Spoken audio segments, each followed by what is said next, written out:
돌이라도 던지시겠다고 하면 제가 감당을 하겠습니다. 지금 여당은 오히려 야당의 분노를 자극하고 갈등을 확대시킵니다. 한 수 배우러 왔습니다. 먼저 정치적으로 해석 안 하셨으면 좋겠습니다. 누가 보더라도 관권 선거에 밑그림을 그리기 위한 것이라고.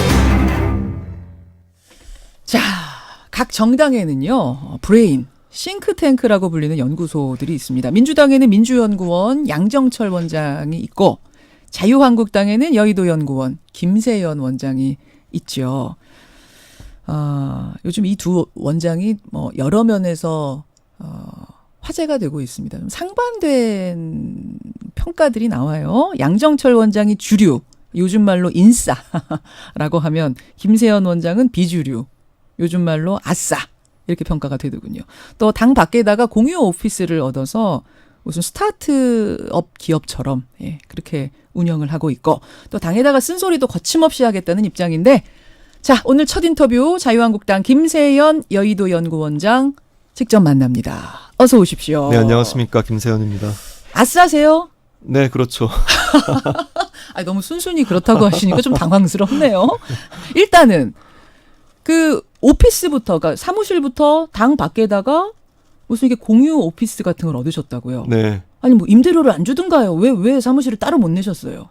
저희가 2년간 걸쳐서 여의도 연구원이 2번의 이사를 했습니다. 당이 많이 위축되면서 지금 영등포 당사로 옮기는 과정에서 이 심리적으로 또 이 연구원 자체 인력과 예산이 많이 위축이 돼 있던 상태에서 제가 부임을 해서 보니까 이 칸막이로 이렇게 숲을 쳐놓듯이 이 상태에서는 개방된 의사소통을 하자고 해도 원천적으로 좀 어렵겠다 싶어서 이것을 많은 돈을 들여서 연구원 안을 인테리어를 새로 하는 것보다는 사람의 경험에 투자하자. 그러니까 2달 동안만 공유 오피스, 즉 스타트업들이 거기에서 새로운 생명력을 이렇게 만들어내는 이런 공간에서 새로운 DNA를 수혈받자는 차원으로 2달 동안 6인실을 빌렸고 5월 말로 이제 거기에서 나왔습니다. 그래서 공유 오피스에서 시작을 한 거군요. 네. 그러니까 지금 말씀하신 것처럼 좀 긴밀한 소통을 해보고 또 당을 좀 멀찌감치서 객관적으로 보자는 의도도 있었을 것 같아요.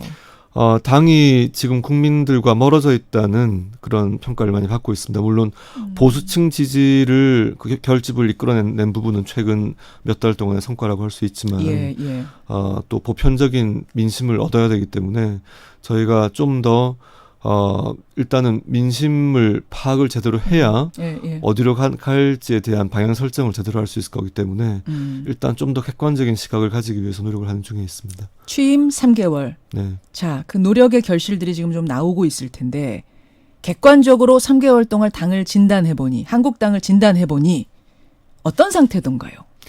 3개월만 본 게 아니라 10년간 봤기 때문에 당의 강점과 약점에 대해서는 어느 정도 파악을 하고 있습니다.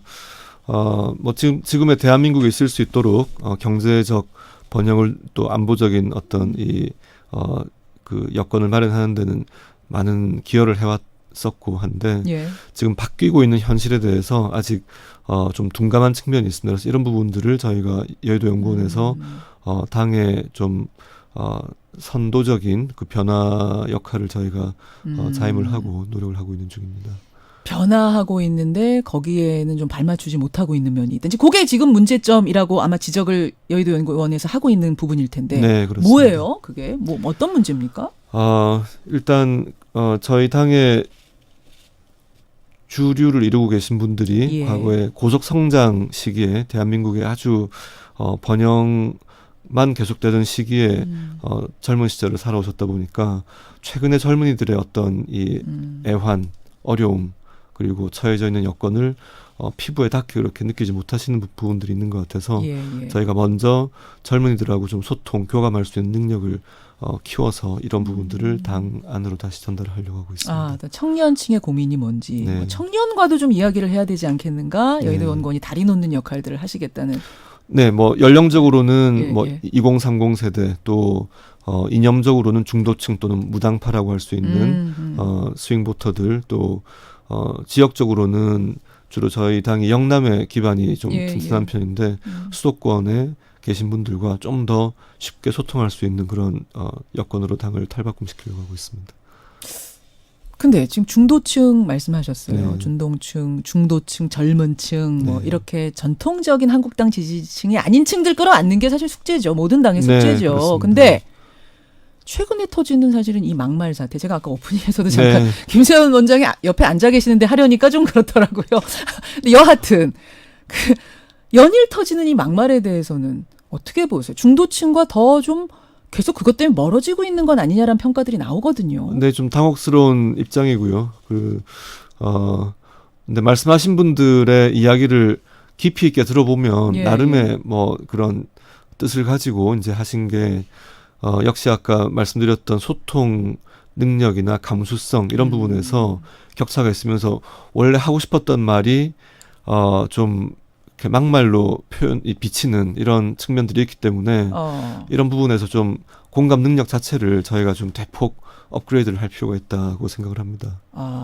공감 능력, 표현력이 다 부족하다고 보시는 거예요. 네, 뭐 그렇다고 그분들의 생각합니다. 부족. 네, 뭐 그분들을 제가 뭐 같은 네, 당의 네. 동료들을 지금 비난 뭐 하는 것보다는 좀 저희 모두가 그런 당 전체가 이런 부분에서 좀 거듭날 필요가 있다고 생각합니다. 아니 근데 희한한 게 자유한국당이 말 가지고 이렇게 연일 논란이 됐던 적이 전에 없었어요. 네. 제 기억에는 없거든요. 네. 근데 요즘은 한두 번이 가끔이 아니라 네. 매일이에요. 하나 수습하고 나면 또 하나 터지고 하나 사과하고 나면 또 하나 터지고. 이거는 연구원장으로서 좀 연구를 하셨을 것 같은데. 아무래도 지지율이 최근에 좀 상승 추세에 있다 보니까 예. 이전에 갖고 있던 긴장이 조금 풀린 것도 이유가 될 수 있을 것 같고요. 또 뭐 현상이 생기는 게 항상 같은 패턴으로 생기는 건 아니니까 저희가 앞으로 잘 하도록 하겠습니다. 지지율 좀 올라가면서 또 장애투쟁을 요즘 하고 있잖아요. 예전에 잘 안 하던 거, 안 네. 해보던 거 하면서 좀 말이 거칠어진 건 아닌가 이런 뭐 느낌. 그런 측면도 분명히 있을 조금 겁니다. 들고. 네. 일각에서는 막말 논란이 당에게는 상처지만 개인에게는 이게 노이즈 마케팅, 개인을 알리는 거기 때문에 오히려 그래서 그러는 건 아니냐라는 분석도 나오는. 뭐 그런 의도로 하셨을 거라고는 생각하지 않습니다. 근데 이게 사실 다음 이제 내년에 총선이 있기 때문에 다음에 총선이 있기 때문에 연결지어서 생각 안 할 수가 없는데 특히 이제 연구원장은 더 그러실 텐데 총선으로 봤을 때는 어떤가요? 이런 식의 논란들. 뭐 그래도 총선이 시간이 1년 가까이 남아있기 때문에 저희가 그 기간 동안에 좀 거듭나는 모습을 보여드릴 수 있다는 점은 저희가 좀 심기일전할 수 있는 계기로 삼아야 되겠다는 생각이 들고요. 아까 말씀드렸던 대로 이 세대가 바뀌면서 전반적인 감수성이 지금 저희가 많이 좀 부족한 부분은 업그레이드 시키겠습니다. 지적을 계속 하고 네. 계시는 거죠. 네. 당에다가. 총선 얘기가 나왔으니까 말입니다만 뭐 1년 남긴 했습니다만 네. 그래도 좀 객관적인 시각으로 계속 보고 계실 텐데 누구보다 네. 어느 정도 예상하세요? 지금 현재 상태로는 저희 당에서 바라는 정도의 좋은 결과를 얻기가 쉽지 않다고 보고요. 당 지지도 꽤 올랐는데? 지지율이 올라도 지금 민주당보다 많이 뒤처진 상태에 있고요. 예. 뭐 여러 조사 기관들에서 주기적으로 발표를 합니다만 저희가 보수 정당 입장에서 네. 낙관적인 전망을 하기보다는 좀 더 비관적인 전망에 무게를 실으면서 더 열심히 노력하는 자세를 가지는 게 보수주의자 입장이기 때문에 그렇게 노력해야 된다고 생각합니다. 하긴 뭐 이런 질문 드렸을 때 좋다고 하시는 분은 한 분도 제가 못 보긴 했습니다만 황교안 대표가 다음 총선에서 뭐 종로로 나가야 된다, 아니다 비례로 가서 진두지휘를 해야 된다 여러 가지 얘기가 나오는데 네. 연구원장으로서는 어떻게 보세요? 공천과 관련된 부분이나 또 뭐 대표의 이 다음 총선 출마 지역구 문제는 뭐 제가 이렇게 언급할 수 있는 거는 아닌 것 같고요. 뭐 쉬운 건 아니겠습니다만 그래서 네. 전략을 짜시는 뭐 브레인이니까. 제 생각에는 종로로 출마하시는 것이 가장 전공법이라고 생각합니다. 아니 만약 그랬다가 거기서 지금 거물들이 다 모일 거거든요. 네. 뭐 정세균 의장도 그냥 나가겠다는 의지시고 네. 그랬다가 떨어지면 그다음 대선도 어려워지는데 그렇게 험지로 갈 필요가 있겠느냐라는 얘기도 나오던데. 뭐 저 진두주의를 하시기 위해서는 뭐 그 정도의 결단이 필요할 것이라고 저는 보고 있습니다. 대선을 생각해서라도 그 길을 가야 한다. 전공법으로 가야 한다. 네. 브레인으로서의 생각은 그렇단 말씀. 브레인으로서 생각보다 그냥 뭐 관찰자 입장입니다. 네. 이야기가 연결되는데 그러면 총선 전에 보수 대통합 이야기가 계속 나와요. 네. 우리 김세현 원장도 뭐 바른정당에 잠깐 가셨다가 온 분이니까 분위기 양쪽 분위기를 더 아실 텐데 더 잘하실 텐데 어떻게 보세요? 한 정당의 문제를 바깥에서 왈가왈부하는 것이 좀 부적절한 측면이 있고요. 그래서 보수 통합의 필요성은 누구나 다 느끼고 있는데 그것이 내부적인 갈등을 지금 겪고 있고 바른미래당이 또 자유한국당은 그 나름의 내부 과제를 또 안고 있기 때문에 지금은 각자 자기 문제를 잘 해결을 하고 그 해결하는 과정에서 충분히 좋은 해법이 나올 수 있으려면 이제 나올 거기 때문에 저희가 안 나오면 어떻게 되는 겁니까? 거기서 그 당이 자구책을 못 찾으면.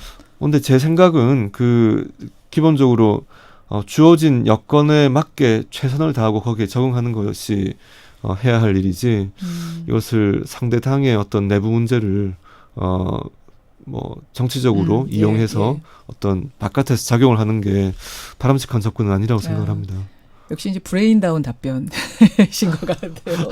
여의도 연구원 자유한국당의 싱크탱크죠. 김세연 원장, 김세연 의원 지금 만나고 있습니다. 민주당의 싱크탱크 수장은 양정철 원장이신데 두 분 개인적인 친분은 좀 있습니까? 아닙니다. 아직 만나 뵙지 못했습니다. 전혀 없으세요? 네. 여기저기서 두 분을 비교하는 기사들이 나와요. 보셨죠? 네. 스스로는 어떻게 평가하십니까? 재미있게 봤습니다. 인싸 아싸 평가도 이제 기사들에서 나오는 걸 제가 본 거거든요. 네. 아니 민주당은 또 민주연구원에다가 힘을 많이 실어주는데 네. 한국당은 좀 여의도 연구원에 크게 힘을 실어주지 않는 분위기다 이런 얘기도 나오고 소외되고 있다는 얘기도 나오고. 그렇진 않고요. 아닙니까? 당내에서 제가 지향하는 방향성에 대해서 가장 공감을 많이 해주시는 분이 황교안 대표시고요.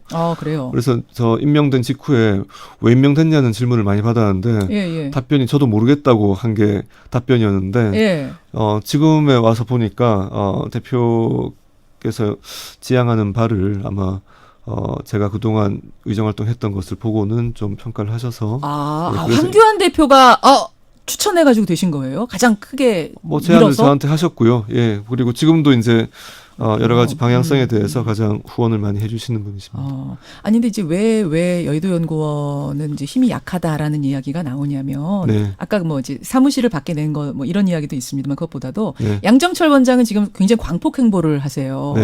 박원순 서울시장도 만나고 이재명 경기도지사도 만나서 연이어 만나서 정책 협약 같은 것도 맺고 움직임이 크게 보이는 데 비해서 김세연 원장은 그렇지가 않으니까. 그래서 이런 얘기가 나오는 것 같거든요. 보는 각도에 따라서 다를 것 같은데요. 저희는 일단 시민들 마음을 얻기 위해서, 청년들 마음을 얻기 위해서 노력을 하고 있고, 이제 행보를 하는 영역이 달라서 그런 것 같고요. 지금 민주당의 경우에는 집권을 하고 있으니까 일종의 궁중정치의 틀에서. 무슨 정치요? 궁중정치의 틀에서. 궁중정치? 여러 다음 대선 주자들의 어떤 구도를 만들어내는 그런 모양새가 충분히 가능하다고 볼지 모르겠지만 저희 입장에서는 야당 입장에서 지금 거리에서 시민들 마음 속에서 어떻게 하면은 이제 저희가 지지를 이끌어내야 하는 그 문제를 접근하고 있기 때문에 보는 관점이 달라서 생기는 그런 차이점인 것 같습니다. 그래요. 그러면은 당내 소장파시고 이러니까 제가 질문을 드립니다만 당과 같은 목소리가 나올지 다른 목소리가 나올지도 좀 궁금해서요. 양정철 원장과 서훈 국정원장이 이제 만난 것, 물론 기자도 함께 동석했습니다. 이 만남에 대해서 자유한국당이 굉장히 거세게 비판을 했는데 김세연 원장의 입장은 어떠신가요? 이제 이전 정부에 대해서 진행했던 거의 모든 일들에 대해서 적폐몰이를 했던 지금의 집권 여당이 형식상 거의 이 차이가 없는 그런 행위들을 이렇게 하고 있는 것은 비판받아 마땅하다고 생각합니다. 만남 자체만으로도 문제가 있다. 그것이 대부분 국민들의 시각이 그런 것 같습니다. 근데 이제 기자분의 얘기를 들어보면 그런 얘기는 전혀 없었고 외국에 오래 있다 왔기 때문에 그 인사차였다라고 해도 그거는 국민들이 판단하실 문제라고 생각합니다. 김세연 원장은 안 만나세요? 그런 분들? 저는 제가 여당 때도 만나본 적이 없어서 모르겠습니다. 아니 근데 정책 연구를 하려면 두루두루 만나야 한다 막 이런 이야기들을 하시니까. 또 만날 분들을 만나는데 제가 국정원장을 만날 일은 없겠죠.